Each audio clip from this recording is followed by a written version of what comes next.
Hi guys, welcome back to the channel. I hope all is well. Thank you for tuning in. Really appreciate it. Shout out to all the subscribers. Welcome along to anyone new. Gratitude. Liam Paro, the IBF 140-pound champion, returns to the ring in Puerto Rico, fighting Richardson Hitchins. And this is a matchroom event. This is a very interesting fight.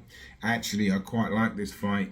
Paro obviously coming off a career best performance against Subriel Matias, where he snatched the belt from the boogeyman in Puerto Rico. Now he's going back there, and I can only imagine he's ingratiated himself with the Puerto Rican fan base, because you know they are very passionate boxing fans, and they will obviously look at that fight and think, wow, well done, that was a great performance. And obviously just leading up to the fight, Paro was breaking out his Spanish and just showed the massive amount of respect all the way through the fight, really. And then he put in that performance, and I mean, that's only going to warm those fans' hearts, I think. And Richardson Hitchins, okay, coming off a win, but in all reality, I think the whole boxing community thinks that he lost that fight. I watched that fight yesterday for the first time. I saw the highlights, but I was like, I didn't score it round for round, but by the time it got to the 7th or 8th round, I was like, Lemos could be like 6 or 7 rounds up, and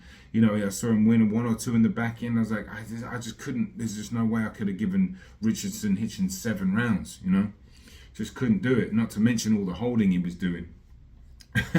So Liam Paro, different fighter to Lemos. Lemos is he's a real tough, rugged, tenacious Argentinian that likes to come forward, and that actually is a little bit of a blueprint. You know, Hitchins definitely doesn't like that volume pressure. Nobody really does, but he really didn't cope with it too well, to be honest. Por ahora, aguantando el llaves. Así, ahí, así, enforzándolo. Y ahí va a buscar. Ahí. Contra la esquina. Pero mucho mayor peligro por parte de Lemos. Sí, sí. ¡Buena mano de Lemos! And if you take him out his game plan like that, because he's a tremendous boxer, when you give him time, he's got a tremendous jab. He really does. A beautiful jab, good boxing skills, sharp, great timing. Just don't give him that time. I don't know if he's fought a southpaw recently or at all. Maybe he has. I've got to check it. I'll do a full breakdown of this fight when it gets closer. It's in December, first week of December, or the December 7th, something like that. So I'll do a bit more detail and go into it, and maybe do a film study. I'll see if I've got enough time, but I'll go into more details. But now, if you look at where he was struggling with Lemos, you know, Paro was saying he's a 10 times better fighter than Lemos, which I do agree. He's a much better fighter. He's got more strings in his bow, for sure. And he's just showed he just can put together a tremendous game plan. He's got a mentality strong as anything. And he's got a very well-rounded game. But I'd say Lemos is probably slightly better at just being that bulldozer, raw fighter, which it might say it's not intelligent boxing, but I know Paro's quite smart. So I think personally he's going to have to take a little bit out of Lemos and get a bit physical and rough with Hitchins. Personally, I don't think you should try to allow Hitchins to sit there and be comfortable and box and flash his jab and move, let his crisp shots go. I think get in there and back him up and smash that body. And actually, I'll show you a little clip now where Hitchins doesn't really counter, right? I'm not saying he can't counter, but when you push him on the back foot, he's more concerned about defending himself. Por ahora, aguantando el llaves. Así, ahí, así, enforzándolo. Y ahí va a buscar. Ahí. Contra la esquina, trata de sacudir abajo, cruza a la derecha. Ese es el combate de Lemos. You can defend yourself from counter punching, absolutely, but I'm saying that the amount of clips I saw where he's just backed up like that, he'll back up like that, and then he'll go to hold. So Liam Paro is tremendous at fighting in the clinch. And just like I think he's got to be aware, if he does back him up, just try to work on, personally I would say, try to work on him trying to shut you down with some kind of hold or negate the pressure. He really doesn't like it like that, like just whack the body, just throw a barrage of punches. But that's not really Liam Paro's style, but I think he probably can do it in spells, because he's a very cerebral fighter, and he's got, like I said, sneaky power and physical. He's physically strong. So if you think Lemos was doing that to Hitchins, you'd like to think Paro is going to be able to control the physical side of that fight. Just don't let Hitchins sit there and box and flash his jab, because he has got a tremendous jab. He really does.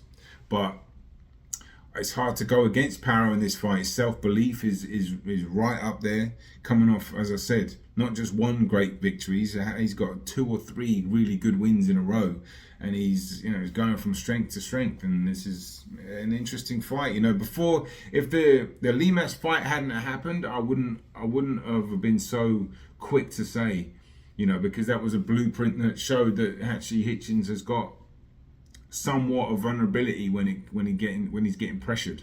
Every fighter has a weakness. You just got to exploit it, and that's why you look at these fights and they do give you a little bit of an eye opener as to what might happen, depending on how Paro approaches it. But they've already shown they've put a tremendous game plan together against Matias and executed it. He went through a tough patch in that 6th round where his team really had to get the best out of him, and they did. And that to me is more valuable than anything, because it's like that's the moments where fighters become great, or where you become a world champion. Tough's not the fight's getting a bit rough, and then you pull through it and you find a way to win. And Paro did that tremendously, and I've got nothing but respect for that. And in terms of Hitchins as well, there was I was watching True School Sports earlier. He's got a channel, big up to him. He was saying that Hitchins was questioning the rehydration clause that the IBF put in, right? And that's one of the reasons that he didn't want to fight Subriel Matias, but now he's fighting for the IBF. So I guess that hydration clause doesn't matter anymore. But because the IBF want you to do another weigh-in the day after, and you can't be over 10 pounds of the fighting weight. So you can't be over 150, from my understanding. So, but, perhaps, well, obviously the Hitchins team are going to probably, look, the thing is, when you do have a performance like the one against Lemos, and yes, you're not going to just be able to change your DNA of how you handle pressure. That's just part of it. You might get a little bit better, but my point is, that could have been a learning fight as well. All these fights where fighters look bad, sometimes people do get a bit carried away. And then, oh yeah, this happened because of that. And it's like, that's a chance for a fighter to really learn, And like, we need to work on that. So maybe they have worked on that. Maybe they should work on a little bit of counter-punching off the ropes instead of just trying to, because that holding was absurd. He should have been deducted a point for holding, to be honest. But there's ways around.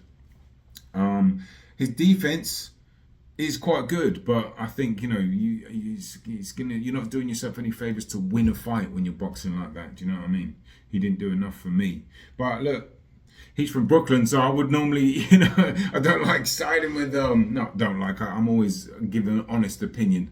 And, just because he's from Brooklyn, I'm not going to pick him to win. But I certainly won't be picking him to win in this fight based off of the trajectory and the styles of both fighters. Do I think he's got a chance? If Paro elects to fight the wrong fight, yeah, definitely. But will Paro do that? No way. I can't see him do that.